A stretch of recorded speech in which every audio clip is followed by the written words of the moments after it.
Some stories are born from pure imagination, crafted in the quiet rooms of writers to entertain and thrill us. They are designed to be closed with the final page or the end credits. They're monsters safely confined to the world of fiction. But other stories are different. They have roots that dig deep into the soil of reality, drawing from events so disturbing they bleed into our collective nightmares. The 2001 horror film Jeepers Creepers is one such story. It introduced audiences to a terrifying winged creature, a relentless hunter with an ancient appetite. Yet, beneath the Hollywood gloss and supernatural horror lies a chilling echo of a real-life mystery, a case that remains a dark stain on the history of a quiet American community, and continues to baffle investigators to this day. This documentary will not focus on the fictional monster known as the Creeper. Instead, we will peel back the layers of folklore and film to uncover the unsettling truth that inspired it. We will travel back in time to a specific stretch of road, to a moment when two ordinary people witnessed something they were never meant to see. What they saw was not a winged demon from another age, but something far more grounded in human darkness.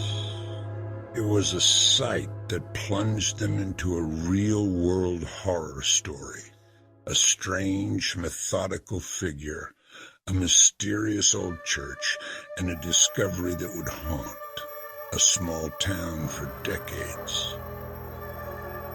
This is not a tale of fantasy.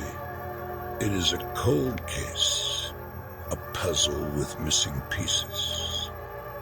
Our journey is one of forensics, witness testimony, and the frustrating, often heartbreaking pursuit of justice.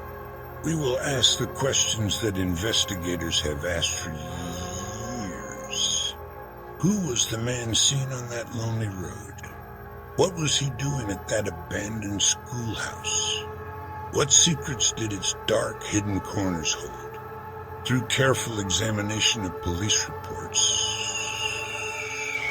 archived news clippings, and the memories of those who lived through the terror, we will attempt to piece together a timeline of events.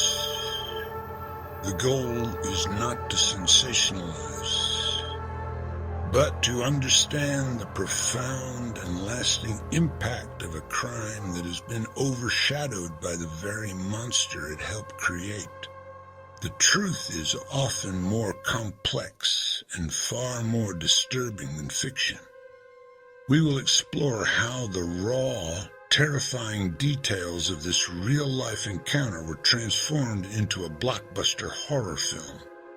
The film's creators borrowed key elements from the actual events, twisting them into a narrative of supernatural dread.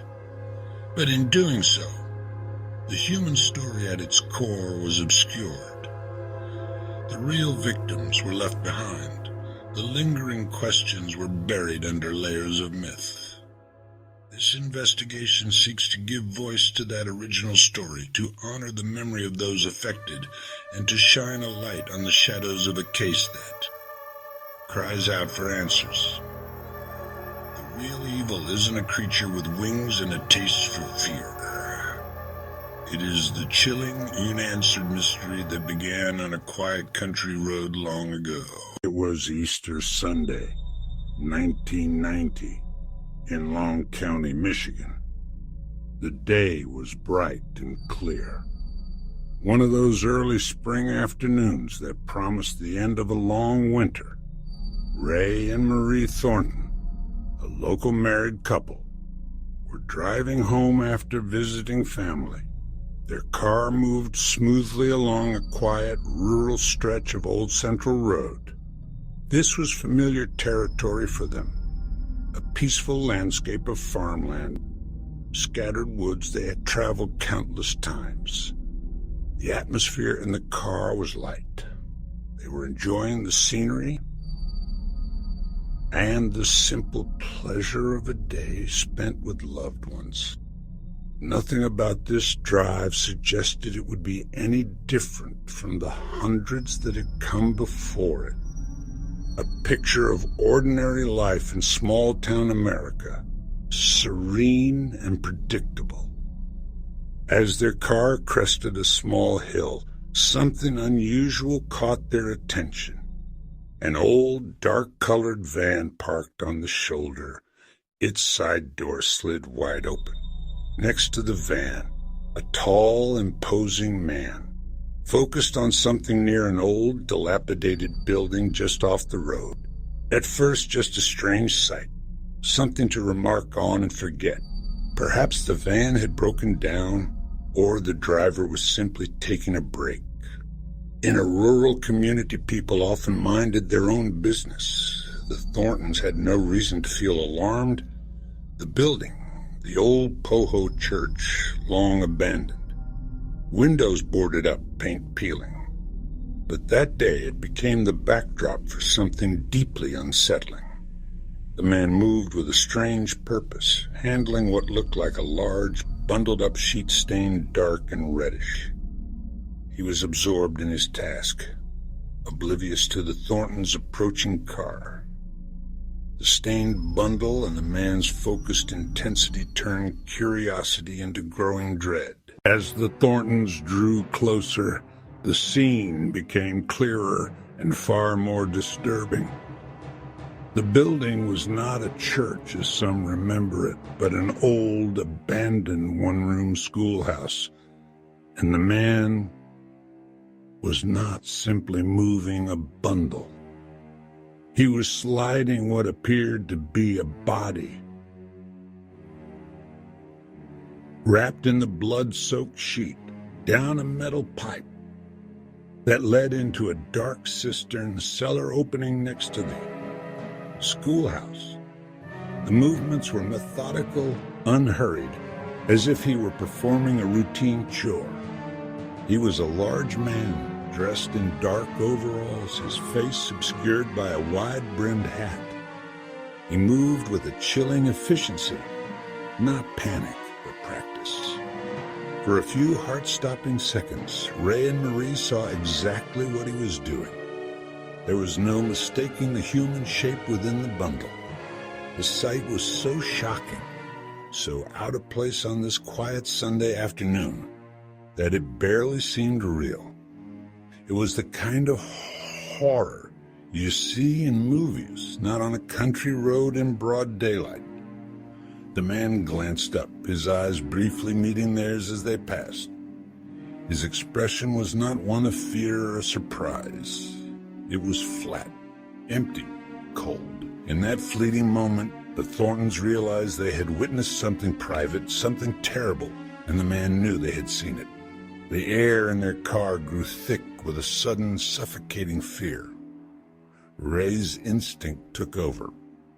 He pressed his foot down hard on the accelerator, speeding away as fast as their car would allow. The image of the man and his grisly task was burned into their minds. They looked at each other, faces pale, the unspoken question. What had they just seen? As they put distance between themselves and the schoolhouse, another detail surfaced. The van. Not just any work vehicle, the license plate. From out of state, with a strange, customized message. In their haste, they tried to commit the letters and numbers to memory. But even as they focused, a more immediate threat loomed. Looking in the rearview mirror, they saw the dark van pull out from the shoulder.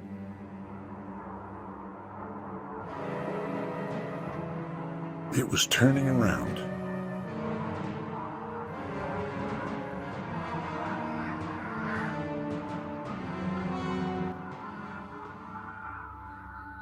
The dark van filled their rearview mirror.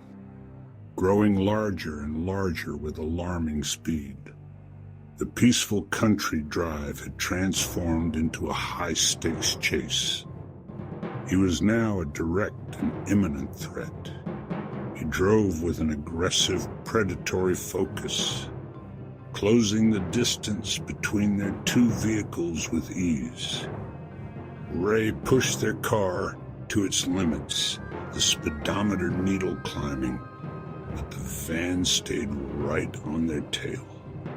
It was a relentless pursuit, a terrifying display of the man's determination to silence what they had seen. The chase was not wild. It was not chaotic. It was controlled, terrifyingly precise. Instead, he tailgated them, his headlights glaring in their mirrors. A constant, menacing presence. He was toying with them, letting their fear build.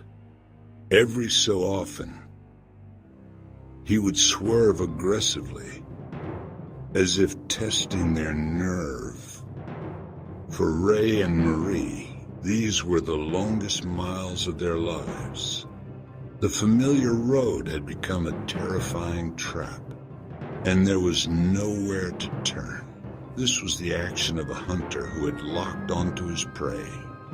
The man's cold, methodical nature was now on full display in his driving. He seemed to know these roads just as well as they did, anticipating curves and staying glued to their bumper. The Thorntons realized with dawning horror that this man was not an outsider who had gotten lost. He was comfortable here. This was his territory. Their only hope was to reach a more populated area, to find other people, to escape the isolation of the countryside. After what felt like an eternity, the van's behavior changed. As they approached a bend in the road, the man accelerated suddenly, pulling his van alongside their car. For a horrifying moment, they were side by side, and Marie could see the man's face clearly. His expression was still unnervingly calm. Then, he swerved his van hard into the side of their car. The impact sent a jarring shock through their vehicle, the sound of crunching metal echoing in the quiet afternoon. He wasn't just trying to intimidate them anymore. He was actively trying to force them off the road. The pursuit had escalated into a direct attack,